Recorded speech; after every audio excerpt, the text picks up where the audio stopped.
हरि अनंत हरि कथा अनंता, कहहि सुनहि बहु। भक्तमाल की जो अनंत लीलाएं प्रभु ने की हैं, अनंत उनकी कथाएं हैं, उसका वर्णन आपके सामने आज हम शुरू करने जा रहे हैं अपने YouTube चैनल पर। तो हम आशा करते हैं कि आप इसको उसी भक्त भाव से ग्रहण भी करेंगे। तो शुरू करते हैं भगवान की इन लीलाओं का वर्णन। भगवान कल्प भेद से भगवान ने अनेक अवतार धारण करके अपने लीला चरित्र से अनेक कार्य किए हैं। उनके अनंत अवतार हैं, अनंत चरित्र हैं और अनंत लीला कथाएं भी हैं। तो यहाँ पे आज हम पहली कथा का वर्णन आपके सामने करने जा रहे हैं। पहली कथा है भगवान की मत्स्य अवतार की कथा। ब्रह्मा जी के सोने का जब समय आ गया और उन्हें नींद आने लगी, उस समय वेद उनके मुंह से निकल पड़े और उनके पास ही रहने वाले हैग्रीव नामक दैत्य ने उन्हें चुरा लिया। ब्रह्मा नामक नैमित्य प्रलय होने से सारे लोग समुद्र में डूब गए। श्री हरि ने हैग्रीव की चेष्टा जान ली और वेदों का उद्धार करने के लिए मत्स्यावतार ग्रहण किया। द्रविड़ देश के राजर्षि सत्यव्रत बड़े भगवत परायण थे। वे मलय पर्वत के एक शिखर पर केवल जल पीकर तपस्या कर रहे थे। ये ही वर्तमान महाकल्प में वैवस्व मनु हुए। एक दिन कृतमाला नदी में तर्पण करते समय उनकी अंजलि में एक छोटी सी मछली आ गई। उन्होंने उसे जल के साथ फिर नदी में छोड़ दिया। उसने बड़ी प्रार्थना की कि मुझे जल जंतु खा लेंगे, मेरी रक्षा कीजिए। राजा ने उन्हें जल में डाल दिया। वो इतनी बढ़ी कि कमंडल में स्थान ना रहा। तब राजा ने उन्हें एक बड़े मटके में रख दिया।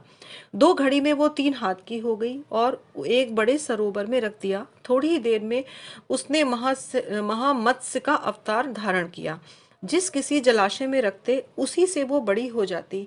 तब राजा ने उसे समुद्र में छोड़ दिया। उसने बड़ी करुणा से कहा, राजन, आप मुझको इसमें ना छोड़ें, मेरी रक्षा करें। तब उन्होंने प्रश्न किया कि मत्स्य रूप धारण करके मुझे मोहित करने वाले आप कौन हैं? आप अवश्य ही सर्वशक्तिमान अविनाशी श्री हरि हैं। आपने यह रूप किस उद्देश्य से ग्रहण किया है? तब भगवान ने कहा, आज से 7वें दिन तीनों लोग प्रलयकालीन समुद्र में डूब जाएंगे। तब मेरी प्रेरणा से एक बड़ी भारी नाव तुम्हारे पास आएगी और सूक्ष्म शरीरों को सप्त ऋषियों के समेत उस पर चढ़ जाना और समस्त औषधियों और बीजों को साथ रख लेना। जब तक ब्रह्मा की रात्रि रहेगी तब तक मैं तुम्हारी नौका को लिए समुद्र में विहार करूंगा और तुम्हारे प्रश्नों का उत्तर दूंगा। यह कहकर मत्स्य भगवान अंतर्ध्यान हो गए। प्रलय काल में वैसा ही हुआ जैसे भगवान ने कहा था। मत्स्य भगवान प्रकट हुए। उनका शरीर सोने के समान था और शरीर का विस्तार 4 लाख कोस का था। शरीर में एक बड़ा भारी सींग भी था। वो नाव वासुकी नाग में सींग में बांध दी गई। सत्यव्रत जी ने भगवान की स्तुति की। भगवान ने प्रसन्न होकर उन्हें अपने परम रहस्य और ब्रह्म तत्व का उपदेश दिया, जो कि मत्स्य पुराण में है। आगे ब्रह्मा जी ने हैग्रीव को मारकर श्रुतियां ब्रह्मा जी को लौटा दी। समुद्र का एक पुत्र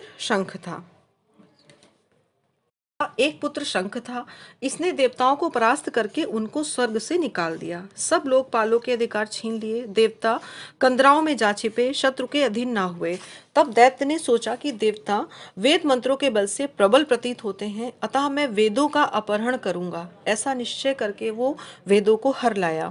ब्रह्मा जी कार्तिक की प्रबोधिनी एकादशी को भगवान की शरण गए। भगवान ने आश्वासन दिया और मछली के समान रूप धारण करके आकाश से वे कश्यप मुनि की अंजलि में गिरे। अंजलि मीन्स मुट्ठी में। मुनि ने करुणावश उन्हें क्रमशः कमंडल, कूप, सर, सरिता आदि अनेक स्थानों में रखते हुए अंत में उन्हें समुद्र में डाल दिया।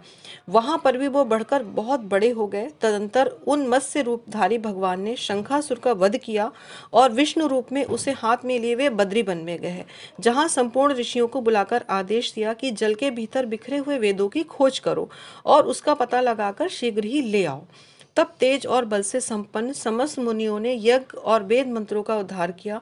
जिस वेद के जितने मंत्रों को जिस ऋषि ने उपलब्ध किया, वही उनके तब से ऋषि माना जाने लगा। ब्रह्मा समेत सब ऋषियों ने आकर प्रणाम प्राप्त किए हुए वेदों को भगवान को अर्पण कर दिया। जय श्री नारायण।